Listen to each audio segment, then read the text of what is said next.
मौत ने सनसनी फैला दी है। नीट छात्रा की मौत की गुत्थी अभी सुलझी भी नहीं थी कि अब फुलवारी शरीफ थाना इलाके से एक और मामला सामने आया है। एम्स गोलंबर के पास एक कोचिंग संस्थान की छत से गिरकर 12वीं की कक्षा की छात्रा की मौत हो गई। परिजनों ने इसे हादसा मानने से इनकार करते हुए हत्या का आरोप लगाया। परिवार का दावा है कि 3 युवक उनकी बेटी को कोचिंग के तीसरे तल्ले पर ले गए, वहां से नीचे फेंक दिया। उनका कहना है कि पूरी घटना सीसीटीवी में कैद है। मौके पर पहुंचे सिटी एसपी भानु प्रताप सिंह ने एफएसएल टीम और डॉग स्क्वाड के साथ घटनास्थल का निरीक्षण किया है। पुलिस ने सीसीटीवी फुटेज जब्त कर लिया है। डीएसपी के नेतृत्व में गठित एसआईटी पूरे मामले की जांच में जुट गई है। हालांकि अभी तक किसी की गिरफ्तारी नहीं हुई। पुलिस इसे संदिग्ध मौत मानते हुए हर एंगल से जांच भी कर रही है। फिलहाल बड़ा सवाल यही है कि क्या हादसा है या हत्या, सच क्या है, इसका खुलासा जांच के बाद ही हो पाएगा।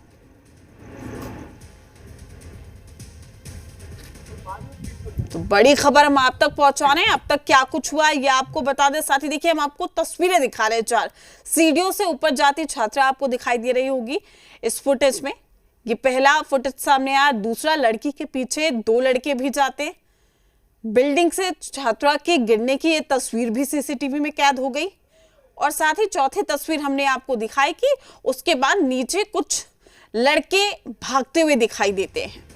तो परिजनों ने हत्या का आरोप लगाया है। फुलवारी शरीफ में छात्रा की संदिग्ध मौत का पूरा मामला है। कई बड़े सवाल खड़े हो रहे हैं। देखिए सीढ़ियों से किस तरीके से यहाँ पर चौथी कैम के जरिए आप देख सकते हैं लड़के उतर रहे हैं। पहली तस्वीर हम आपको दिखा रहे हैं, सीढ़ियों के ऊपर जाती छात्रा, उसके पीछे 2 लड़के भी ऊपर की तरफ जाते हैं। तीसरे कैमरे के नजरिए से हम आपको दिखा रहे हैं कि बिल्डिंग से छात्रा गिरती है, वो भी तस्वीरों में कैद हो गया। चौथी तस्वीर देखिए किस तरीके से यहाँ पर भागते हुए दिखाई दे रहे हैं। सीढ़ियों से उतरते हुए ये लड़के दिखाई दे रहे हैं। फुलवारी शरीफ थाना क्षेत्र के अंतर्गत एम्स गोलंबर के पास एक बिल्डिंग है। यहाँ पर बच्ची ट्यूशन पढ़ने के लिए आई थी और उम्र लगभग 16 वर्ष के आसपास उनके परिजनों द्वारा अभी बताई गई है। और बॉडी को पोस्टमार्टम के लिए भर्ती कर दिया गया है और इसमें मेडिकल एग्जामिनेशन बच्ची का कराया जा रहा है। वही तमाम जानकारी के साथ हमारी संवाददाता पटना से आत्मजा हमारे साथ जुड़ चुके हैं। आत्मजा, सबसे पहले इस पूरे मामले को विस्तार से बताइए।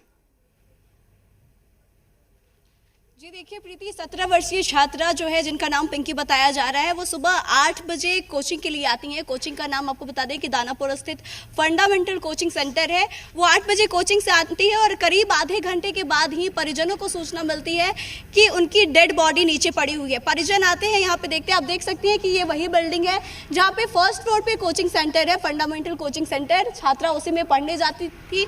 8 बजे से कोचिंग की शुरुआत होती थी, लेकिन छात्रा आती हैं, ऊपर जाती हैं और सबसे ऊपर के फ्लोर से आप देख सकते हैं कि सबसे ऊपर का जो फ्लोर है वहां से छात्रा का गिरते हुए वीडियो आया है। हालांकि परिजन जो है वो ये बात मानने से इनकार कर रहे हैं। उनका कहना है कि दुष्कर्म के बाद से छात्रा की हत्या कर दी गई है और फिर उन्हें छत से फेंका गया है। यहाँ पे परिजन भी हमारे साथ मौजूद है, हम उनसे भी बातचीत करेंगे। लेकिन सबसे पहले आपको बता दें कि जो सीसीटीवी फुटेज आया है उसमें 3 युवक दिखाई दे रहे हैं। उन तीनों युवक को पुलिस ने डिटेन कर लिया है और उनसे पूछताछ भी चल रही है और एसआईटी का गठन भी स्थानीय डीएसपी के नेतृत्व में किया गया है। यहाँ पे परिजन के भाई हैं, वो पूरी जानकारी देंगे और बताएंगे कि क्या कुछ घटना हुई। क्यों आप लोगों को लग रहा है कि हत्या है, एक घटना नहीं है नॉर्मल? इसमें सर साफ साफ दिख रहा है कि जब वो कोचिंग के लिए गेट पे उतरी, जब वो जा रही थी तो उससे पहले एक लड़का दौड़ कर गया और दौड़ के जाने के बाद वहाँ पे रुक गया है। रुकने के बाद जब मेरी बहन ऊपर चढ़ रही है सीढ़ी पे, वो दिख रहा है, लेकिन फिर पीछे से वो लड़का दौड़ते हुए जा रहा है और उसके बाद मतलब कुछ ही मिनट के बाद मतलब वीडियो में देख रहे हैं कि ऊपर से उसको फेंका गया सबसे ऊपर वाला फ्लोर पे से। 27 मिनट के बाद पेचकस या कुछ से भी पूरा छेदा हुआ है। तो देखिए बड़ी बात है कि छात्रा का बॉडी यहाँ से लेके परिजन गए और जब दाह संस्कार के लिए ले जा रहे थे उसके पहले का जो क्रियाक्रम होता है उस दौरान परिजनों को पता चला कि छात्रा की बॉडी पे कई सारे निशान थे जो कि गिरने के निशान नहीं थे। ऐसा लग रहा था कि जानबूझ के किसी चीज से, रॉड से उन पे प्रहार किया गया है। उसके बाद से परिजनों को लगा कि ये मामला इतना आसान नहीं है। फिर परिजनों ने दाह संस्कार का कार्यक्रम रोका और उसके बाद से इन्होंने पोस्टमार्टम के लिए लेकर गए और पुलिस रिपोर्ट के लिए जाके पुलिस को बताया। हमारे साथ हमारे सहयोगी सहयोगी इश्तियाक जी भी हैं जो कि इस बारे में पूरी जानकारी देंगे और बताएंगे कि पुलिस ने अभी तक इस पूरे मामले में क्या क्या कार्रवाई की है, पुलिस की तरफ से क्या कार्रवाई की गई। देखिए, सबसे बड़ी बात है कि जो 12 की छात्रा है जिसकी मृत्यु हुई है, वो छात्रा की एक वीडियो फुटेज सामने आई है जो छत से गिरते हुए है, लेकिन परिजन इस बात का लगातार दावा कर रहे हैं कि उसके साथ किसी प्रकार की गलत काम की गई है, उसके बाद उसको छत से फेंका गया है।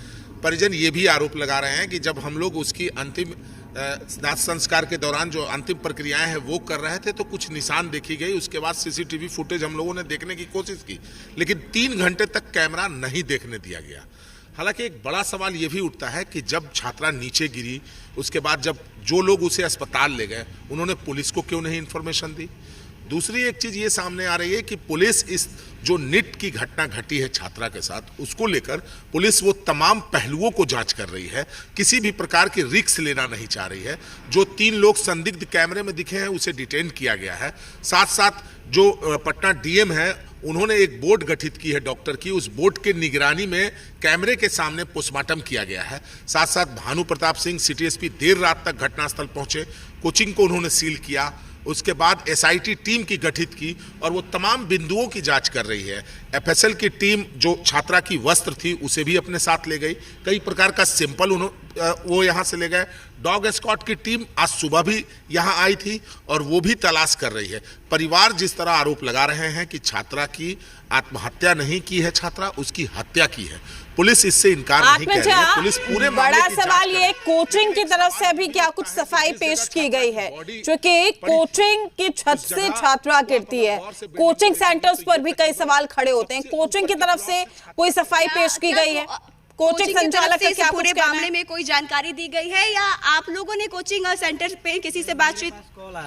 कॉल आया तो बोला इतना ही कि आपकी बहन चक्कर खा के फ्लोर पे ही गिर गई है, एम्स में लेकर हम लोग जा रहे हैं। तो वहाँ से जब हम एम्स में पहुंचे तो देखिए बहुत बड़ी बात सामने निकल कर आ रही है कि कोचिंग संस्थान की तरफ से ही सबसे पहले झूठ बोलने की बात कही गई है। उन्होंने सबसे पहले बताया है कि छात्रा जो है वो बेहोश होकर चक्कर खा के फ्लोर पे गिर गई थी। उनके तरफ से कोई इस तरह की जानकारी नहीं दी गई कि छात्रा ऊपर से गिरी है या उसे फेंका गया है।